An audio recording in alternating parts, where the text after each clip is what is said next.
ꯌꯦꯟꯖꯥꯡꯗꯨ ꯁꯦꯝꯕ ꯂꯣꯏꯗꯨꯅ ꯊꯣꯡꯅꯕ ꯁꯦꯝ ꯁꯥꯔꯝꯃꯤ꯫ ꯆꯤꯡꯂꯦꯟ ꯉꯝꯕꯒꯤ ꯃꯅꯥꯛꯇ ꯐꯝꯃꯛꯇꯨꯅ ꯋꯥꯊꯤ ꯑꯃꯨꯛ ꯇꯧꯔꯛꯏ꯫ ꯀꯨꯏꯔꯦꯗꯀꯣ ꯑꯩꯈꯣꯏ ꯏꯇꯥꯎꯒꯤ ꯈꯨꯠꯅ ꯊꯣꯡꯉꯒ ꯆꯥꯔꯛꯇꯕ꯫ ꯑꯃꯨꯛ ꯍꯧꯔꯛꯑꯕ? ꯍꯧꯕ ꯅꯠꯇꯦꯍꯦ ꯅꯪꯁꯨ꯫ ꯍꯧꯖꯤꯛ ꯇꯧꯔꯝꯃꯤꯗꯣ ꯇꯥꯃꯣ ꯄꯥꯔꯤꯅꯤ ꯅꯪꯒꯤ ꯐꯤꯕꯝ ꯀꯃꯥꯏ ꯇꯧꯔꯤꯒꯦ ꯍꯪꯉꯛꯄ꯫ ꯑꯩꯅ ꯍꯧꯖꯤꯛꯀꯤꯗꯤ ꯆꯞ ꯆꯥꯕꯤ ꯑꯃ ꯈꯪꯗ꯭ꯔꯤ, ꯇ꯭ꯔꯤꯠꯃꯦꯟ ꯀꯟꯅ ꯇꯧꯔꯤ ꯍꯥꯏꯈꯤꯕꯅꯤ꯫ ꯑꯗꯨꯝ ꯁꯦꯡꯅꯕꯗꯣ ꯍꯥꯏꯈꯤꯒꯦꯗꯤ꯫ ꯁꯣꯏꯗꯅ ꯑꯁꯦꯡꯕ ꯍꯥꯏꯅꯤ꯫ ꯅꯪꯅ ꯊꯥ ꯀꯌꯥ ꯆꯪꯗꯨꯅ ꯅꯁꯝ ꯈꯥꯛꯇꯅ ꯅꯀꯣꯏ ꯈꯥꯛꯇꯅ ꯑꯉꯥꯎꯕꯒꯤ ꯁꯛꯂꯣꯟ ꯂꯧꯗꯅ ꯋꯥꯅ ꯂꯩꯔꯛꯑꯒ ꯑꯩꯅ ꯀꯩꯗꯧꯕꯩ ꯇꯔꯥꯏ ꯍꯥꯏꯗꯣꯏꯕ? ꯑꯩꯗꯤ ꯍꯥꯏꯈꯤꯔꯣꯏ꯫ ꯑꯩꯅ ꯍꯦꯛ ꯑꯁꯦꯡꯕ ꯍꯥꯏꯔꯨꯔꯒ ꯀꯩꯗꯧꯕꯩ ꯑꯁꯦꯡꯕ ꯍꯥꯏꯗꯣꯛꯏꯅꯣꯅ ꯍꯥꯏꯔꯛꯀꯅꯤ꯫ ꯑꯗꯨꯒ ꯑꯃꯨꯛ ꯍꯥꯏꯗ꯭ꯔꯒꯅ ꯀꯩꯗꯧꯕꯒꯤ ꯍꯥꯏꯗ꯭ꯔꯤꯅꯣꯏ? ꯏꯕꯣ ꯅꯪ ꯑꯃ ꯅꯥꯍꯣꯝꯗꯨꯗ ꯄꯤꯁꯜꯂꯛꯀꯅꯤ꯫ ꯏꯕꯨꯡꯉꯣ ꯁꯛ ꯐꯖꯕ ꯅꯠꯇ꯭ꯔꯣ? ꯃꯁꯛ ꯃꯇꯧ ꯐꯖꯕꯤ ꯀꯌꯥꯕꯨ ꯂꯥꯍꯣꯜ ꯐꯣꯏꯕꯗꯧꯅ ꯐꯣꯏꯔꯒ ꯐꯠꯕꯠ ꯍꯨꯟꯗꯣꯛꯏꯗꯣ꯫ ꯑꯩꯈꯣꯏꯗꯗꯤ ꯁꯛ ꯐꯖꯕ ꯅꯨꯄꯤꯗꯤ ꯂꯥꯏꯔꯗꯅ ꯑꯊꯤꯕꯤ ꯅꯨꯄꯤꯅꯐꯥꯎ ꯍꯟꯅ ꯌꯦꯡꯕꯤꯔꯛꯇꯦꯕ꯫ ꯑꯩꯈꯣꯏꯁꯨ ꯁꯛꯇꯤ ꯄꯪꯅꯣꯞ ꯅꯣꯞꯇꯕꯅꯤꯗ꯫ ꯇꯥꯅꯤꯡꯗꯦ ꯍꯥꯏꯕꯒꯨꯝꯅ ꯅꯪ ꯀꯌꯥꯝ ꯀꯨꯏꯅ ꯉꯥꯡꯈꯤꯗꯧꯔꯦ? ꯉꯥꯡꯈꯤꯗꯧꯔꯦ ꯑꯩꯗꯤ꯫ ꯉꯝꯕ ꯑꯇꯩ ꯂꯥꯏꯔꯤ ꯍꯦꯂꯦꯅꯥꯗꯣ ꯀꯃꯥꯏꯅ ꯇꯧꯈ꯭ꯔꯦ? ꯆꯤꯡꯂꯦꯟ ꯃꯗꯨꯒꯤ ꯅꯨꯄꯤꯗꯣ ꯄꯜꯂꯛꯀꯅꯨ, ꯑꯩ ꯌꯥꯝ ꯍꯩꯅꯗꯦ꯫ ꯆꯤꯡꯂꯦꯟꯁꯨ ꯉꯝꯕꯅ ꯍꯦꯂꯦꯅꯥ ꯍꯩꯅꯗꯦ ꯍꯥꯏꯕ ꯈꯪꯉꯤꯕꯅꯤ꯫ ꯀꯔꯤꯒꯤꯗꯤ ꯈꯪꯉꯣꯏ, ꯃꯒꯨꯟ ꯏꯒꯨꯟ ꯈꯪꯗꯨꯅ ꯇꯤꯟꯅꯔꯛꯄ ꯉꯝꯕꯅꯤ꯫ ꯍꯣꯏ ꯌꯥꯔꯦꯁꯦ, ꯁꯤ ꯋꯥꯔꯤꯁꯦ ꯇꯣꯛꯑꯁꯦ꯫ ꯑꯗꯣ ꯅꯪ ꯅꯣꯏ ꯃꯥ ꯅꯥꯏ ꯍꯥꯏꯗꯣ ꯑꯃꯨꯛꯇꯗꯤ ꯆꯠꯄ ꯐꯕꯅꯤ꯫ ꯃꯃꯥ ꯄꯜꯂꯛꯄꯗ ꯇꯨꯃꯤꯟꯅ ꯂꯩ꯫ ꯆꯤꯡꯂꯦꯟ ꯉꯥꯡꯕ ꯁꯨꯛꯂꯦꯞ ꯂꯦꯞꯇꯦ꯫ ꯑꯗꯨꯒ ꯑꯃꯨꯛ ꯍꯥꯏꯔꯛꯏ꯫ ꯑꯗꯨꯒ ꯑꯩꯅ ꯌꯥꯝ ꯉꯛꯏꯕꯗꯤ ꯅꯣꯏ ꯕꯕꯥꯗꯨꯅꯤ꯫ ꯃꯆꯥ ꯃꯥꯡꯈ꯭ꯔꯦ ꯀꯥꯏꯅ ꯊꯤꯅꯤ ꯈꯪꯗꯦꯕ, ꯃꯗꯨꯕꯨ ꯀꯔꯝꯕ ꯃꯄꯥꯅꯣꯕ? ꯆꯤꯡꯂꯦꯟ ꯅꯪ ꯃꯥꯕꯨ ꯑꯃꯨꯛ ꯍꯟꯅ ꯄꯜꯂꯛꯀꯅꯨ꯫ ꯐꯨꯛ ꯍꯧꯒꯠꯇꯨꯅ ꯍꯥꯏꯔꯛꯄꯅꯤ꯫ ꯆꯤꯡꯂꯦꯟ ꯉꯝꯕ ꯌꯥꯝ ꯊꯤꯅ ꯁꯥꯎꯔꯦ ꯈꯪꯉꯗꯨꯅ ꯑꯃꯨꯛ ꯇꯞꯅ ꯍꯥꯏꯔꯛꯏ꯫ ꯚꯥꯏ ꯀꯩꯒꯤꯅꯣ ꯅꯪꯅ ꯄꯥꯕꯨꯡꯕꯨ ꯑꯗꯨꯛ ꯁꯥꯎꯔꯤꯗꯨꯕꯣ? ꯚꯥꯏ ꯄ꯭ꯂꯤꯖ ꯑꯩꯒꯤ ꯅꯥꯀꯣꯡꯗ ꯑꯅꯤꯔꯛ ꯁꯨꯅ ꯃꯥꯕꯨ ꯄꯜꯂꯛꯀꯅꯨ꯫ ꯆꯤꯡꯂꯦꯟ ꯉꯝꯕꯅ ꯃꯄꯥ ꯄꯟꯕꯗ ꯇꯤꯡꯊꯣꯛꯅ ꯁꯥꯎꯔꯤꯕꯗꯣ ꯀꯩ ꯃꯔꯝꯒꯤꯅꯣ ꯍꯥꯏꯕ ꯃꯥ ꯈꯪꯗꯕꯅ ꯃꯥꯁꯨ ꯍꯦꯛ ꯍꯥꯏꯔꯨꯕꯅꯤ꯫ ꯑꯗꯨꯕꯨ ꯉꯝꯕꯅ ꯄꯟꯕ ꯌꯥꯗ꯭ꯔꯕꯅꯤꯅ ꯑꯃꯨꯛ ꯍꯟꯅ ꯄꯜꯂꯔꯣꯏ ꯈꯟꯈꯤ꯫ ꯍꯣꯏ ꯚꯥꯏ ꯑꯩ ꯑꯃꯨꯛ ꯍꯟꯅ ꯄꯜꯂꯔꯣꯏꯒꯦ꯫ ꯁꯅꯥꯔꯩꯅ ꯈꯣꯟ ꯀꯟꯈꯠꯅꯔꯛꯄꯗꯨꯗ ꯉꯝꯕꯅ ꯏꯃꯥ ꯆꯤꯡꯂꯦꯟꯒꯤ ꯀꯣꯛꯀꯤ ꯍꯤꯗꯥꯛꯇꯨ ꯂꯣꯏꯈ꯭ꯔ ꯃꯥꯜꯂꯦ, ꯑꯗꯨꯒꯤ ꯃꯥ ꯀꯟꯅ ꯋꯥꯡꯈꯠꯂꯛꯏꯕ꯫ ꯆꯤꯡꯂꯦꯟ ꯅꯪꯕꯨ ꯀꯃꯥꯏꯅ ꯇꯧꯗꯣꯏꯅꯣꯕ? ꯉꯝꯕꯅ ꯍꯥꯏꯔꯤꯁꯦ ꯅꯪꯀꯣ ꯏꯀꯥꯏꯕ ꯈꯪꯉꯨꯀꯣ ꯍꯥꯏꯗꯨꯅ ꯁꯅꯥꯔꯩ ꯅꯣꯛ ꯅꯣꯛꯇꯨꯅ ꯆꯪꯈꯤ꯫ ꯆꯤꯡꯂꯦꯟ ꯉꯝꯕꯗ ꯐꯩꯅ ꯌꯦꯡꯂꯛꯏ꯫ ꯉꯝꯕꯅ ꯑꯃꯨꯛ ꯍꯥꯏꯔꯛꯏ꯫ ꯌꯥꯝ ꯉꯥꯡꯅꯤꯡꯈꯣꯗꯅ ꯀꯂꯛ ꯄꯦꯜꯂꯤ꯫ ꯀꯔꯦꯝꯅꯗꯨꯅ ꯆꯤꯡꯂꯦꯟꯗ ꯅꯣꯛꯁꯤꯜꯂꯤ꯫ ꯅꯪ ꯍꯧꯔꯦꯀꯣ ꯑꯩꯉꯣꯟꯗ꯫ ꯅꯨꯡꯉꯥꯏꯅꯤ ꯅꯪ ꯍꯌꯦꯡ ꯆꯠꯂꯒ ꯅꯣꯏ ꯃꯥꯗ ꯍꯥꯏꯔꯨꯅꯦꯕ꯫ ꯁꯥꯎꯁꯤꯟꯅꯗꯨꯅ ꯆꯪꯈꯤ ꯆꯤꯡꯂꯦꯟ꯫ ꯉꯝꯕꯁꯨ ꯆꯤꯡꯂꯦꯟꯒꯤ ꯐꯥꯒꯤꯗ ꯃꯥꯁꯨ ꯈꯒ ꯍꯥꯏꯔꯛꯏ꯫ ꯚꯥꯏ ꯅꯪ ꯊꯣꯛꯇꯧꯅꯨꯀꯣ, ꯌꯦꯟꯖꯥꯡꯁꯦ ꯊꯣꯡꯃꯤꯟꯅꯁꯦ ꯍꯥꯏꯔꯒ ꯁꯥꯎꯁꯤꯟꯅꯔ ꯆꯪꯈ꯭ꯔꯤꯁꯤ ꯌꯦꯡꯉꯨ꯫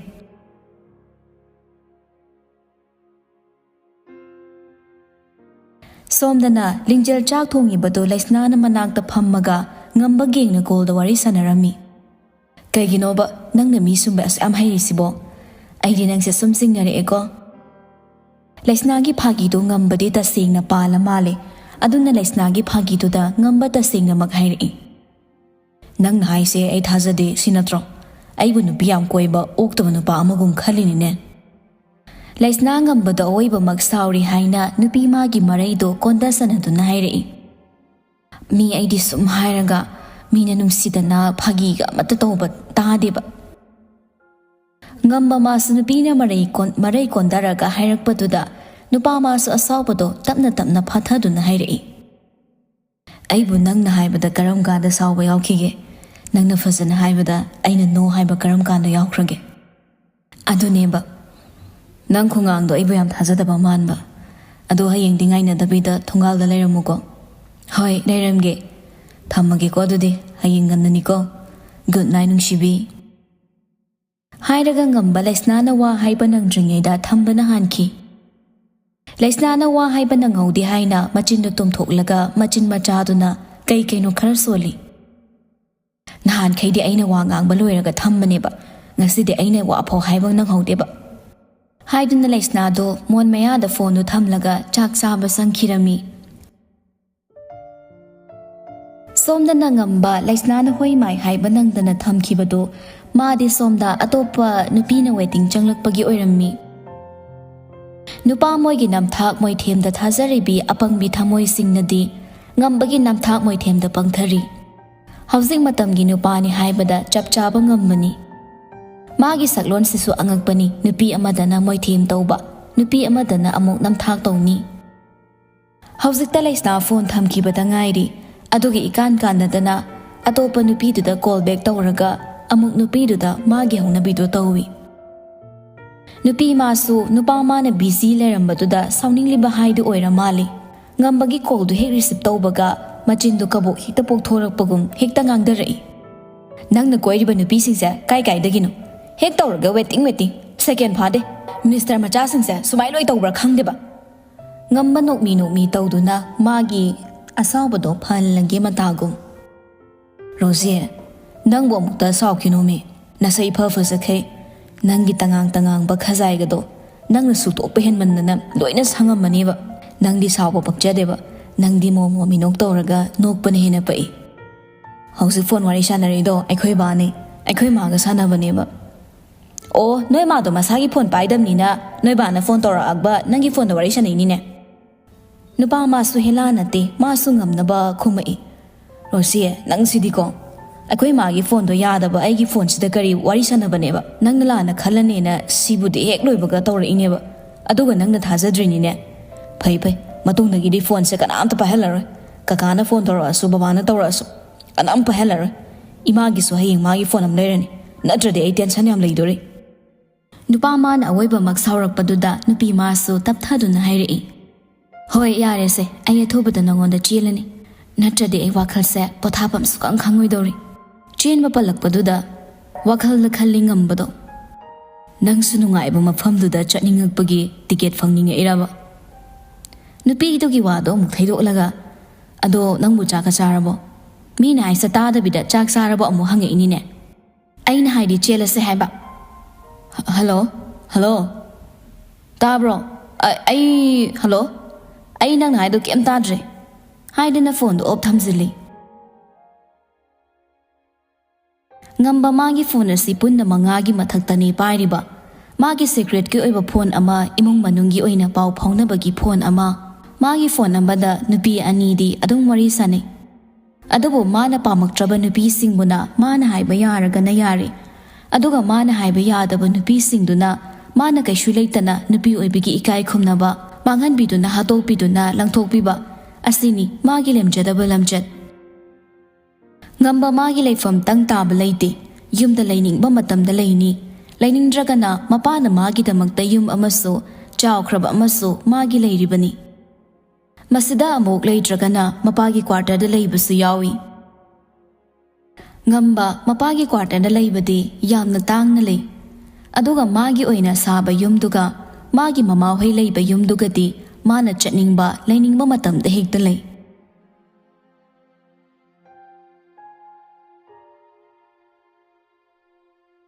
ꯁꯣꯝꯗ ꯆꯤꯡꯂꯦꯟ ꯉꯝꯕ ꯑꯉꯥꯎꯕꯁꯨ ꯆꯥꯛ ꯇꯣꯛꯇꯨꯅ ꯃꯈꯣꯏ ꯑꯅꯤ ꯇꯤꯚꯤ ꯌꯦꯡꯂꯒ ꯂꯩ ꯉꯝꯕ ꯏꯊꯥ ꯊꯥꯖꯗꯅ ꯆꯤꯡꯂꯦꯟꯗ ꯍꯥꯏꯔꯛꯏ ꯚꯥꯏ ꯅꯪ ꯍꯌꯦꯡ ꯗ꯭ꯌꯨꯇꯤ ꯂꯩꯕ꯭ꯔꯣ ꯆꯤꯡꯂꯦꯟ ꯇꯤꯚꯤ ꯌꯦꯡꯂꯝꯕꯗꯩ ꯉꯝꯕꯅ ꯑꯗꯨꯃꯥꯏ ꯍꯪꯂꯛꯄꯗꯨꯗ ꯉꯝꯕꯗ ꯑꯃꯨꯛ ꯌꯦꯡꯂꯛꯇꯨꯅ ꯍꯥꯏꯔꯛꯏ ꯂꯩꯇꯦ ꯀꯩꯗꯧꯔꯒꯦ ꯑꯃꯨꯛ ꯁꯨꯝ ꯍꯪꯕꯅꯤꯗ ꯅꯪ ꯍꯌꯦꯡ ꯗ꯭ꯌꯨꯇꯤ ꯆꯠꯂꯗꯣꯏ ꯑꯣꯏꯔꯗꯤ ꯑꯩ ꯍꯌꯦꯡꯁꯦ ꯚꯥꯏꯒꯤ ꯒꯥꯔꯤꯁꯦ ꯊꯕꯛ ꯑꯃ ꯆꯠꯂꯨꯒꯦ ꯇꯧꯕ ꯅꯪꯒꯤ ꯀꯩ ꯊꯕꯛ ꯌꯥꯝ ꯂꯨꯕ ꯅꯠꯇꯦꯗ ꯁꯨꯝ ꯃꯤ ꯈꯔ ꯎꯅꯔꯨꯁꯤꯔꯅ ꯇꯧꯕ ꯑꯩ ꯌꯥꯎꯕꯗꯤ ꯀꯩꯗꯧꯕ ꯚꯥꯏ ꯍꯌꯦꯡꯗꯤ ꯅꯪ ꯌꯥꯎꯕ ꯀꯌꯥ ꯅꯨꯡꯉꯥꯏꯔꯣꯏ ꯇꯧꯕꯅꯤ ꯑꯣ ꯅꯪꯒꯤꯁꯦ ꯅꯍꯥꯟꯋꯥꯏ ꯅꯪꯒꯤ ꯀꯣꯄꯤꯁꯤꯡꯗꯨ ꯃꯤꯁ ꯇꯧꯔꯛꯇꯅ ꯎꯅꯔꯨꯒꯦ ꯁꯤ ꯅꯠꯇ꯭ꯔꯣ ꯆꯤꯡꯂꯦꯟꯒꯤ ꯐꯥꯒꯤꯗꯨꯗ ꯉꯝꯕꯁꯨ ꯅꯣꯛꯂꯒ ꯚꯥꯏ ꯅꯪꯒꯤ ꯐꯥꯒꯤꯗꯣ ꯇꯧꯔꯛꯈꯤꯅꯣ ꯍꯌꯦꯡꯗꯤ ꯚꯥꯏ ꯌꯥꯎꯕ ꯐꯔꯛ ꯇꯥꯅꯤ ꯇꯧꯕꯅꯤ ꯍꯣꯏ ꯐꯥꯒꯤ ꯇꯧꯅꯤꯗ ꯆꯠꯂꯣ ꯃꯊꯪꯗ ꯑꯩꯒ ꯆꯠꯀꯗꯕꯅꯤꯀꯣ ꯅꯪꯅ ꯊꯟꯗꯒ ꯊꯥꯗꯣꯛꯄ ꯌꯥꯕ ꯅꯠꯇꯦ ꯅꯨꯄꯤ ꯃꯌꯥꯝꯁꯤꯅ ꯅꯪꯕꯨ ꯍꯪꯉꯣꯏ ꯕꯣꯔꯥꯕꯤꯅ ꯇꯤꯟ ꯀꯥꯡ ꯐꯥꯅꯕꯅꯤ ꯅꯪ ꯉꯥꯏꯕꯒ ꯆꯞ ꯃꯥꯟꯅꯔꯤꯕꯅꯤꯀꯣ ꯅꯪ ꯆꯦꯛꯁꯤꯜꯂꯨꯀꯣ ꯌꯥꯔꯦꯗ ꯚꯥꯏ ꯊꯦꯡꯉꯦ ꯇꯨꯝꯅꯕ ꯇꯧꯔꯁꯤ ꯂꯥꯛꯑꯣ ꯍꯥꯏꯗꯨꯅ ꯉꯝꯕ ꯐꯃꯨꯡ ꯃꯊꯛꯇ ꯀꯥꯈꯠꯇꯨꯅ ꯇꯨꯝꯅꯕ ꯇꯧꯈꯤ ꯆꯤꯡꯂꯦꯟꯁꯨ ꯉꯝꯕꯅ ꯇꯨꯝꯕ ꯆꯪꯈꯤꯕꯗꯨꯗ ꯃꯥꯁꯨ ꯇꯨꯝꯂꯒꯦ ꯍꯥꯏꯅ ꯇꯤꯚꯤꯗꯨ ꯑꯣꯐ ꯇꯧꯔꯒ ꯃꯩꯒꯤ ꯁ꯭ꯋꯤꯠꯆꯁꯤꯡꯗꯣ ꯑꯣꯐ ꯑꯃꯨꯛ ꯇꯧꯗꯨꯅ ꯊꯝꯂꯝꯃꯤ ꯑꯁꯨꯝꯅ ꯅꯨꯃꯤꯠ ꯑꯗꯨ ꯍꯧꯈꯤꯔꯝꯃꯤ ꯑꯌꯨꯛꯀꯤ ꯄꯨꯡ 9 ꯇꯥꯔꯦ ꯂꯩꯁꯅꯥ ꯉꯁꯤꯗꯤ ꯂꯣꯏꯁꯤꯟꯕ ꯂꯣꯏꯗꯨꯅ ꯃꯥꯒꯤ ꯊꯣꯡꯒꯥꯜꯗ ꯂꯦꯞꯇꯨꯅ ꯉꯝꯕ ꯉꯥꯏꯔꯤ ꯉꯝꯕꯁꯨ ꯂꯩꯁꯅꯥꯒꯤ ꯊꯣꯡꯒꯥꯜ ꯃꯄꯥ ꯌꯧꯔꯛꯇꯨꯅ ꯃꯈꯣꯏ ꯑꯅꯤ ꯑꯣꯐꯤꯁꯇ ꯄꯨꯟꯅ ꯆꯠꯂꯝꯃꯤ ꯁꯣꯝꯗ ꯆꯤꯡꯂꯦꯟ ꯉꯝꯕ ꯑꯉꯥꯎꯕ ꯆꯥꯛ ꯆꯥꯃꯤꯟꯅꯕ ꯂꯣꯏꯗꯨꯅ ꯉꯝꯕ ꯆꯤꯡꯂꯦꯟꯗꯒꯤ ꯁꯣ ꯂꯧꯗꯨꯅ ꯊꯣꯔꯛꯂꯝꯃꯤ Ngamba Chinglen Moi Anina Chicken Center Amada Changlak Pamapamdudani, Mana Chatliba. Laibak Pabanaso, Mana Tirak Liba Misak Ado, Mapamduda Adumak Lerami. Misak Ado Kanasunate, Ngarang Magonda Munna Ying Dun Lehoba Nupaduni. Ngamba Nupadu Hik Ubaka, Manaktam na Changsilai. Nupadu Sungamba Matanda Tamnana Magi Manakte Kang Kangodan Lak Pasida. Nupadu Kitikirum Torami. Ngamba Yam Lingba Amagaloinana, Magi Sunglass to Lautokuna, Nupadu the Hire. Nangasai fall down to Tolo. Nupadu Ipapa Kana, Aibura, Manine, Nangmuni. Nupadu Tung Mangi Laga, Ngambagi Manakta Tapna La Ami. Aduga, Ngambagi Manakta Makonga Nido, Niktuna Lepi. Ngamba Nupadu Ki Mataudo, Makongdagi, Ton Paubang Hak Yin to Nale. Nang Ekangbra. Nupadu Ki Behem and Kravamali, Marie Latona. Kangze. Ta Kragi Mamanga, Patabising the Gi, Serna Ibukan Bira Kibani. Ngambang Hang Tangwa Kantawi, Aduga Nupado, Kangapagum Hire. Oh, Nang Ingota. Mani sir. Nang Moy Marak Yam Lap the Horibasi, Nangi the Live of Paravani. Si Hiraga Ngamba photo Marie Muputori, Aduga Hire. Se, Sigi photo Marisi the Yariba missing se, smuggler Ngactani. Noiva Sigi Mapamsida Amu Faudun Chatli have a bow tie. Nang no moising se carrying over Taravati, and on the Bopiro. Hidden a Magi cat and Maputotona in what other be. Say Gane, numbers the Bopiro. A chatlagging a city, Matumu Bob Honesi. Hoy sir, ay misaksin si Hek Ubaga Pau Pisaraki. Fasa Leuko. Hidden a Ngamba Chatki Haina Mamai on Torak Paga, Ngamba Gengi Gari Mamangda, Gian Tadana Pami be Lesnagi Pibam do Ure. Asum na Pantaba Totana, Lesnagi Kongo Liraglami. Lamhang Amada Ngamba Gang Gari Kamduna, Lesnaba Ikai Kumna Bamang Hanaba Torang Lami. Tanjadu the Ngamba Ngaubusi Yoksilaktuna, Ngamba Bugari Manung the Gitching Toklaga Kutarami. Ngamba Ikang Kangodan a Chintokduna Purakpada, Ngamba Gang, Ngahagyan Mangduna, Lairurabani, Mana Gyan Taduna on Torakpada, Magi Mit Magda, Liplami Banupa the Obada, Ingang Nagolaklaga. Ngamba Gang Amukarim Naragahiri. Ngamba Ngabadunine. Nang di Mapamsi the Kedoriba. Nang but open the Piga Deta Wala Amiro. Nang Dina Samga Nakoiga Takiba the Gi, Samalandre, Hirobu Malamene. Ngamba Ngabana Muhari. Mapamsi the Kedobagi Lesnapurino. Maside Koyanigi private Kyoibawani. Sida Ngabana Nings in the Kay Hidden a Ngamba the Ilami. Ngamba Ngabasa Saubani Hengan Kibana, Ngamba the Kutaba Hori. Ngambang Hag Ina in a Pumtai Tarami. Som the Gyanta than a lady Balesnado, Tamna Gyan Taraktuna, Masado Tapli Hagolaktuna, Magi Mit Mang the Punari Bado Uratuna, Ngamba Gengi Manak the Changtun Hire. He, Anghoba, Kaino Nangamba Ina Tabake Purise. Haiduna, sound lace Nangamba Ngawbu into it. Ngamba Ngawa Majil He Kangi Tobaga, Ngamba Ging to Nahana Marak Tatlagahire. Lesna, Masinu Pass Ranmani, Aina Hana Hydro, Massing of Sinner Goran Balak Boyram Nina. Aina Nanko Ngor in a Tunki Baduda, Nangi Cock the Sintabi Gate Tobaga, Masi Angaw was in a Nangi Sanali Comeamse, Mon the Piro, Notre de Abu Hat in a Toptorin. Aduda Aina Man Hybatabidaba, Nangi Cock the Singtai Hiduna, I break the thing to a purini. Ngamba Ngawba sounding but a come thing by Bado Oirami. Adobo Makut Ani pull up Tasunduna, a Saubado Patana Bohot Nazarami. Lesnadi came Kangobanate, Namtaki Bangamba Gengi Wadu Tazatun Hire. I decangabane. Being each dib. Nang upon by Bunda Nam Takto Duna, and over his Sabron Loduna. I quickly to Mitaduna Lerpan have a set, I cangi. Numbers again, Master Hinatum, China Behilak Pagum Machinda. Ayuma, I see, Siri. Hidden and Lawi, Lesnana Gambabu, Sawat Piduna, Gari the Pasna Pamalaga, Lesnana Gari do Torami. Lesna Ngamba Ngau but the sound yingam like a toki. Ngamba Gang Maso and Abagi China Kodung Hakak Tokuna, Ngamba the Sitavamino Noxilamaga on Toki. Ngamba Sumagi Gari Manundang Hak Pamaga, Yana Tawai Chakpago, Masamatan, the Ningsing to Nalerami. Ngamba Gangi Oidabanam Taki Wadoni, Mana sounding liba. Magi is at book, Kais can be raga, thank you, Haibagi Wahigi Mahutta, Mangon on Suduna's house. Lesnagi Wahi Sinduna, he in Hina Chakalami. ngamba masu ngyak leibaga yumlomda laklammi mana lambida lakpada gari mayam khamduna lambido traffic jam oirammi ngamba su ngha gari do khamduna kaigino haiduna yingi lambido gari mayam khami bado atai ke su oiramde minister sing MLA sing election naksilakpagi khul khun chatuna bot khombagi oirammi ngambaga kharaga sauraga lakpaga manin leibaga tawrakliba phibam siga asuki matik saurammi lambi si moigi lambi do mangaire ngamba ikhang khangau miting hongdana nga kanada no munna yengduna lei gari sing do thauba horaklami aduga miko phade magi gari su start tawraktuna kanna thauki ngamba ngasigi thaudoksi mangonda yam nungaitaba khwaidigi thawai chakpa numit haibado oirammi ngamba gari do kanna thaurakpana yum yorammi chinglen sumangolda Nobel ama paatuna leirammi chinglen ngambana lae haiduna Nobel table da thamlaga mapanda thoraklami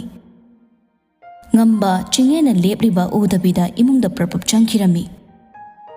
chinglen ngambana mangonda kau ngangba karim tawramdana changkhibaduda chinglen do ngamba bo kaino ma tawramlani khangladuna chinglen su ngambagi manakta changlei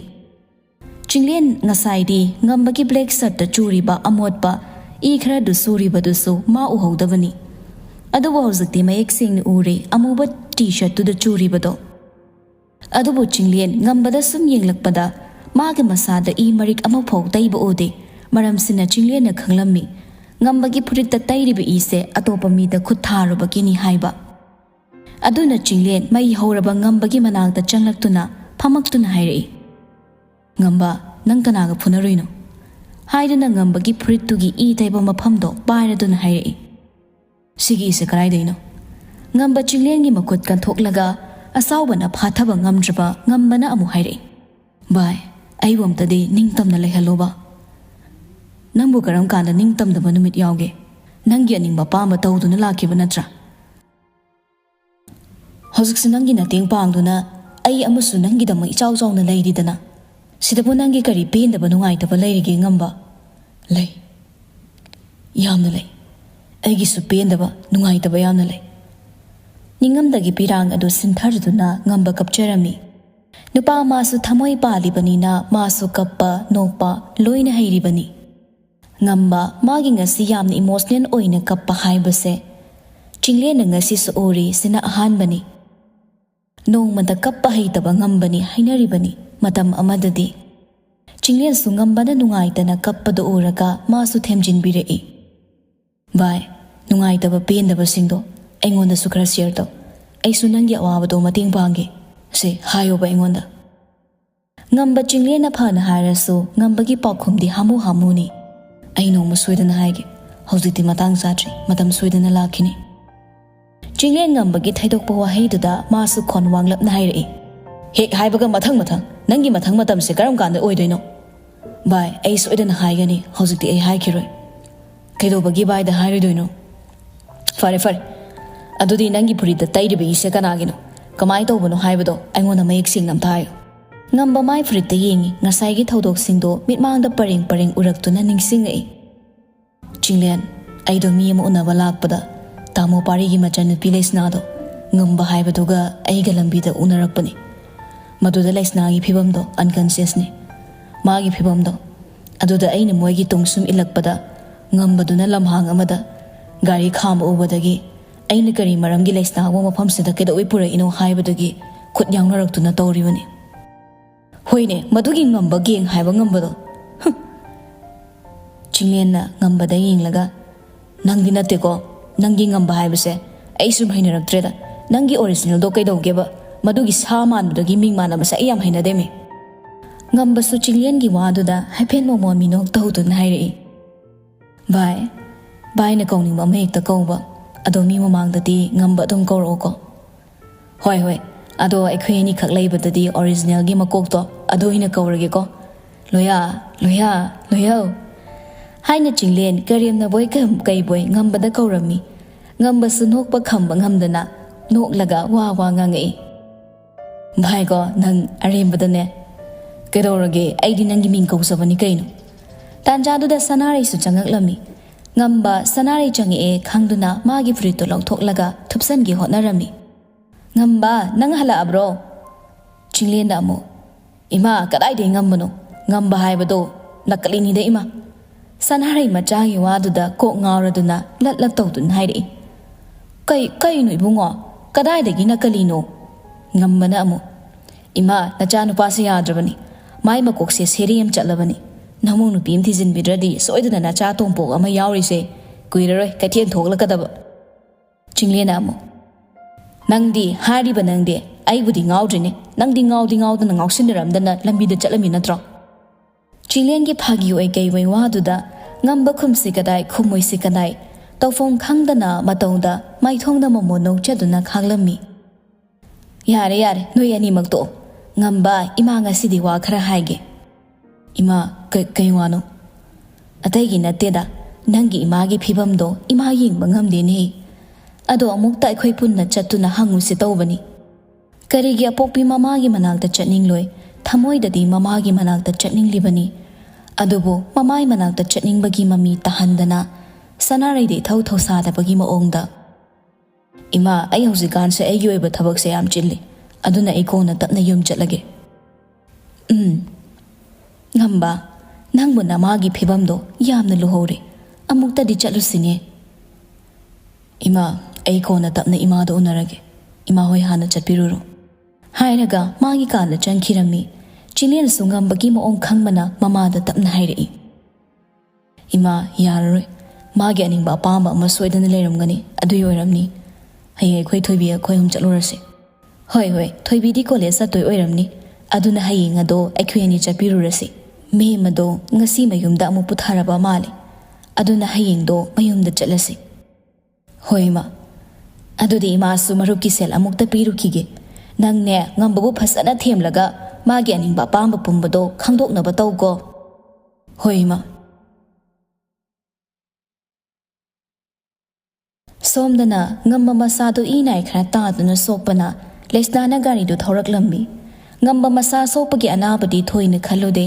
madi mana tawkiba mayam do lesnana khanglakadra wakhalsana ngamba masa do humang anapi karami ngambagi phattabagi lalong do lesnani kem khanglamde asumna lesna gari thorakpana mayum yorami aduga ngamba da hairei ngamba nangbu gari thoba ngamgadra ngamdraga na khoita mothilanaba ngamba sopagi chaina kholdo ngasai khedi khara phabagi ong torambani hauzik lesna na hanglakpasida amukke hena chaina khol henzilakpagum na heraga situda nga tha ayima yani ai dum thorage nangsu changjakro ai budi yum yoraga hidak teshilaga thopani yana jane tamo yani nangsu changoko ai su chatna batorage hoi gari do roi bi thak ta thokirami ngambagi gari makholdo pari taraduna mapanda thoraklami lesna sumasa mako ngawrubagi hairi tawduna changli magi matawduda pari machanupi mana changaktuna lesna kaidorage nangbo nasa nungai tabro lesna ngasai thodok singdu ningsingdu nang hagle adubu mana mako ngawribagi maramdi lamba phangkhide mabungde thak naire atamo aidu ngasai chak phasana chahaude aduda kokse ngawri tawba aduini lengjel thiala chawro ai nga potharu khige tamo ngai khone hausi gari kana thokibadu bu ngamba natro mani tamo madigi nupa dugi gari khudau sa thomakne ai yamna pamde ko lesna ngamba bu mabungne am haina dabagi mo ong da hairak paduda mabung da chongsindun haire tamo madudi hainu mi masada nahan kai sumaina nong mata tawzaba mi natte ngasai do nangi apang angang zawdo aduna karom daino khangde mana ngam la aga ngam babu I nai tapam kai phurami aduna ngam bada gari thoba ngam bai ngam daboi thoraga thokrini tamona khari khangdana panga ngangi ngam bana bu ai di thajade da kari maramgi ngam bageng bu phuriba magi phibam du da karamna magi wadu da wahang kya thorei madi ke ro bagi ngam bada khut thariba madi mi ge sumi mana banatte maram amadi leramgani laisna ngam ba ngaw babu yam thajana mabungna khanbadu da sum khedau saugat po oirami aduga mamit mana suktok tun haire tamo nangna di angaw bado thajari ma se angaw banati ngawsanarga khoi gi property mayam sa mana loge na khanduna lai Laisna ai ma bu masak mun na khangine ma ngausanaba mi na tene hoine pharene ma ngausanaba oiramba yai adubu ma adu hagna pukchel pikpat phattaba mi di mande phare tamona khali bado chummi lali ko na khangakani ai da seng bai bani tamona thajabidredana phare ai ware nga potharu kige hairaga fetlauna changki pari su Laisna na hairamni bawa do munna nga khanduna le aduga munna khallaba matungda Laisna na hairibase achumbara aranbara haibado hayeng Chinglen hoida chatlagi hanglagi khalami thinthaba dawdana call tawsilai Chinglen su ngambaga wari tawrambani Chinglen magi phone ring hek lakpaga call duwi tamo Chinglen ngambadu bu ngasai khoi Laisna hoiga thengni haisibu chumro chume tamo moigi ngamba haiba minister gi machan haibado aphaba mi mande tamo aide khoi Laisna se maga loina ningde aina su haibani mana mana daga happy banate ado ngambadi kayam su Chinglen ngambada haipe yinglaga tamo madi thoido pasokti oh phare ai su hayeng lake tawbani ado noi bu yumda leigadro hayeng se khoi maga aiga ngamba Chinglen haibaga chaplepi adoga ngambada amu yinglaklaga wadu thaidok tuna haire hayeng se imaga aiga imagi check up chatminaruge tawbani phare kona lakpa haibaduni ngambadu bu kaidorige makhol mawaga tadaba kuire ma bu kaidorino phone dong ta pahela udana ngamba paigi haina mangak tuno mai Chinglen so hairakpaduda hoi pahelake hello ngamba nangbu nungairi bro tamo nungairi nangdi yam nungai khra mali nongmata phone ga tawrakte aidi phone supai dana kamai tawdoiba hoine akhoi ngambagi phone paide ko pari noi aduga mu makha taraklami adudi tamona ma leiba tare dana tamo yarni da Chinglen ai phone ma leibirani haye handak thasida oh phare hek leibaga tamo da phone tawro ko hoi tamo hek leibaga tawrake adudi tamo thamage nang suwaram mani pathajaro hoi tamo hairaga phone thamki ngambadu Chinglen da phone pi Chinglen ngambada yenglaga noklaga hairei heida ko akhoi loyagi drama se film drama daga yawrdi bai thuna fauni nang awoiba superstar loya ngamba kaina aidi phone pai di kaina othokna bu mana haikrimi ngamba suk Chinglen gi waduda haifet noktuna sini all round haise nattine nangbu nangi phone do kamai lotlino bo othokna haina bo lotline hekta haiba yaba nattida secret ni aingonda bu secret thamadi kin chara ani nangso bai nangbom ta ngai khoda thabak khudi ma ko ki mathau ngak tani tawriba ai ko na tapna mathang adum hairake ke dawge ngai ngamdri ne sida ai khoi ngai ngamdragana noigi linthoido kobiragi aduga chenkhro kuireda pawgo phawna khidaba masu mathang tha de tholani masu doctor oidana tholani ne noi ani mag doctor ga ta ko isile ai khoi di nar so wabira roi yare nangna tro hoje ngausan na dana lei do yare le phoro ngamba mukta tharaga bai hayeng dagi thaba amagi chataba yaroi ai yumsidagi chalani hayeng dagi aduga ai khweni di paw phongna se atopa kanam ta da haidopa yade hek hairaga thabak kai thabak no basu ai haide hek hairaga ko na khangkani natene nangi sibo engonda chakhalli ba haibaduraba adumai ga torakanu ko engonda nangi copy singdagi hendoktana engonda gi torakanu harisini yare bai engak to pothage hoi pothajaro waramani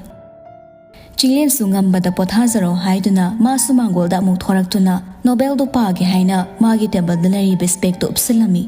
aduga Nobel do makha tana parami somdana mamai mamittu ina itaba makai ngamba lakpaduda ibem hak pakhatna machagi ka da thuna changlaklaga machana soklibado hanglami China khol aduna ngamba mamagi wadu tadaba makai ayoima haina China do khangzarami mina haisidi khumdi nangbu kanaga kadai da kedawbe phunarino ba Tomal nangbu tabro Tomal su ibem halna kaubaduda hatu thabak tawrami bado hundok lamaga chenhorak tuna haire ibema kaidore Tomal marai tatpana magi wari sana bersina matam mangba haibadu oirami ibemal phing haire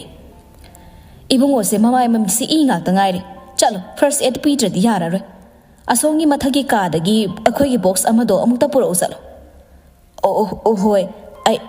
ai puzara ke ibema ꯍꯥꯏꯔꯒ ꯇꯣꯃꯥꯜ ꯊꯨꯅ ꯃꯊꯛꯀꯤ ꯀꯥꯗ ꯆꯪꯈꯤ ꯇꯥꯟꯖꯥꯗꯨꯗ ꯉꯝꯕꯒꯤ call ꯂꯥꯛꯑꯝꯃꯤ ꯉꯝꯕ ꯃꯆꯤꯜꯗ ꯇꯥꯟꯖꯥꯁꯤꯗ ꯀꯅꯥꯅꯣ ꯍꯥꯏꯗꯨꯅ ꯃꯥꯒꯤ ꯐꯣꯟꯁꯤꯡꯗꯨ ꯃꯥꯒꯤ ꯐꯃꯨꯡꯗ ꯂꯣꯏꯅ ꯄꯨꯊꯣꯔꯛꯏ ꯃꯥꯒꯤ ꯐꯣꯟꯁꯤꯡꯗꯨ ꯎꯕꯗ ꯏꯕꯦꯝꯍꯜ ꯃꯆꯥꯗ ꯃꯨꯟꯅ ꯌꯦꯡꯂꯛꯏ ꯉꯝꯕꯁꯨ ꯃꯃꯥꯗ ꯌꯦꯡꯅ ꯐꯣꯟꯗꯨ ꯄꯥꯏꯈꯠꯂꯤ ꯍꯜꯂꯣ ꯀꯩꯗꯧꯔꯦ ꯅꯪ ꯂꯥꯛꯈꯤꯔꯣꯏꯗ꯭ꯔꯣ ꯑꯩ ꯉꯥꯏꯔ ꯂꯩꯔꯕꯅꯤ ꯅꯪꯗꯤ ꯀꯥꯏ ꯉꯥꯏꯔꯤꯕ ꯑꯩꯗꯤ ꯁꯣꯝꯗ ꯁꯣꯛꯇꯅ ꯂꯦꯡꯕ ꯉꯝꯗ ꯂꯩꯔꯦ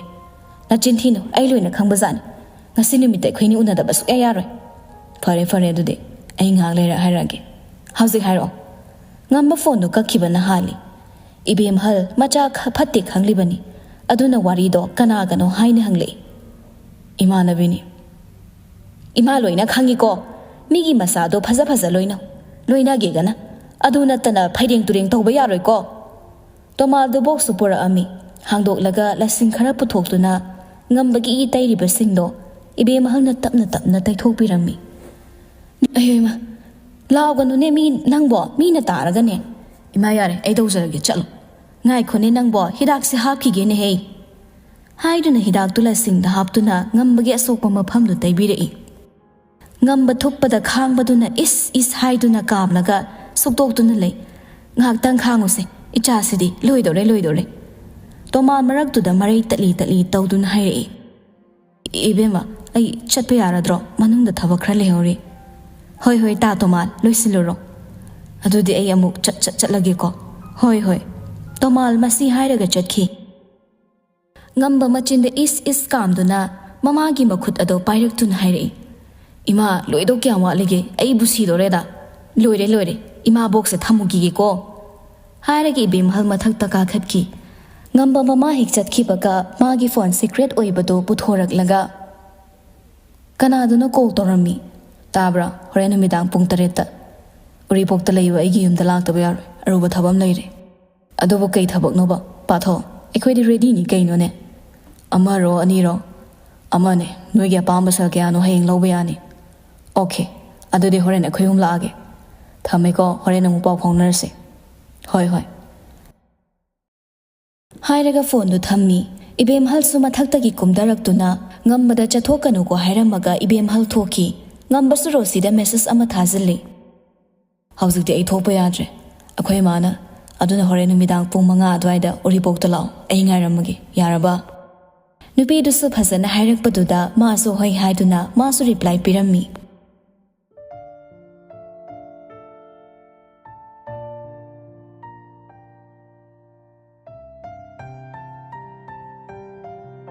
ꯅꯨꯃꯤꯠ ꯑꯗꯨꯁꯨ ꯍꯧꯈꯤꯔꯝꯃꯤ ꯑꯌꯨꯛꯀꯤ ꯄꯨꯡ 6 ꯇꯥꯔꯝꯂꯅꯤ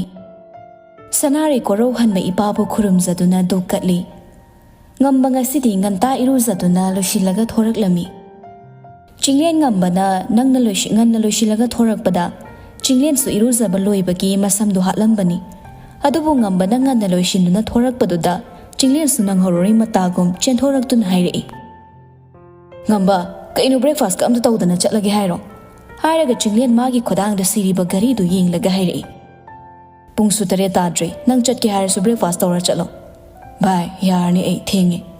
ꯄꯨꯡ 8 ꯐꯥꯎ ꯇꯥꯗ꯭ꯔꯤ ꯑꯗꯨꯒ ꯊꯦꯡꯉꯦꯅ ꯍꯥꯏꯁꯤꯕꯨ ꯀꯩꯅꯣꯕ ꯅꯪꯕꯣ ꯐꯩ ꯊꯦꯡꯉꯦ ꯍꯥꯏꯕ ꯅꯠꯇ꯭ꯔꯣ ꯒꯥꯔꯤꯗꯤ ꯀꯗꯥꯏꯒꯤꯗꯤ ꯆꯠꯇꯣꯏꯕ ꯒꯥꯔꯤꯗꯤ ꯑꯩꯅ ꯄꯨꯔꯅꯤ ꯅꯪꯗꯤ ꯀꯗꯥꯏ ꯆꯠꯇꯣꯏꯕ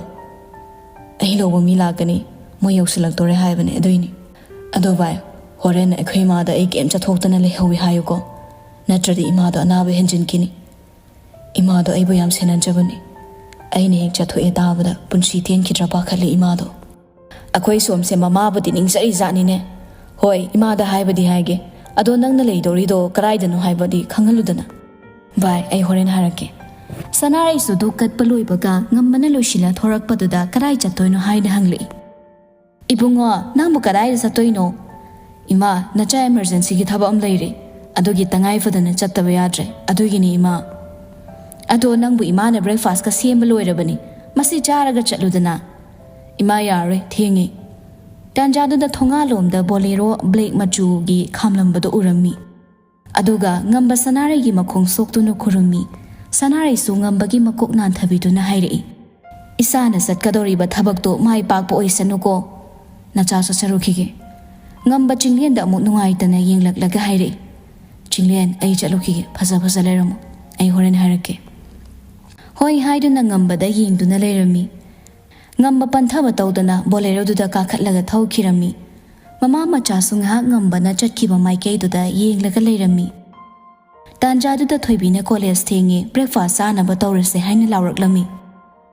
macha nupi ge yakpa khonjel duda sanare aphing aphai oina la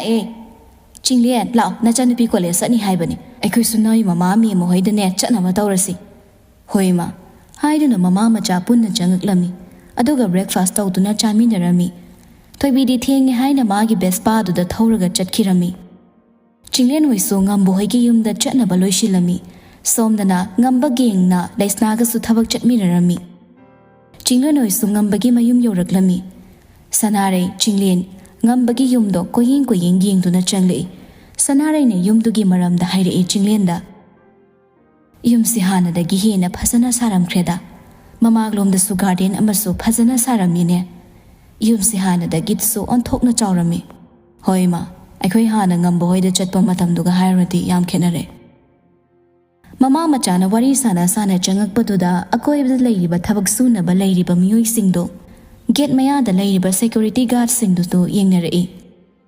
tanja duda moigi thabai khang sunaba leiba matai manau ani thoraktuna mama macha bu yam khangna kauri Chinglian ise sanare su khangduna hara khumai noi ani mafam sida leiribo silana hoi ije leiriye aikhoi medam do nahanim da puthore mana cha thalaktrisi tha manga darukti sure aduna masase yam sonsin kibani nose feeding haptuna leiriye macha gi masak hek utriba makai ising khuya ma phak thaoi haiduna leiribani lao medam gi manak changasi asumna punna changminare mi magi phibam ubada sanare khama ngamdana milu pirang sintharakduna kapjarami aduga mi magi manak tamna changlaklaga makhut paiduna haire mema nangna tawrisibo kaino kaidobagi kuina phamungsida hiptuna leidoribano hojikte aikhoi la abani ngasidi nanga punna sak saminagani haiduna icha Chinglian su yaura yi ngasai makhai lengkho tawramdaba mema sanare na Chinglian palakpaduda Chinglian bu makhutna lao haina sign tawduna kaurami Chinglian su mi magi manak changlaktuna haire mama nawa faroko nachai khoi leiringi da imana kedowe nara leidoino aikhoi tawloya ngambasu aikhoi da leiye Chinglian na loya ngamba palakpaduda matai manau ani do yengna duna leirami me masu cha da thaktabagi machin khra kangladuna wa ngangba phawbas phazana ngangma ngamdraduna me macha lei haibadu milu pirang I hauratuna macha bu machinda solami imagi loya matai manau ani dusu Chinglian da changlaktuna haire aikhoi ni ngai sautubu noi da lei haiba tanjadu da nakan gi thonglom dagi aham haina khodim lei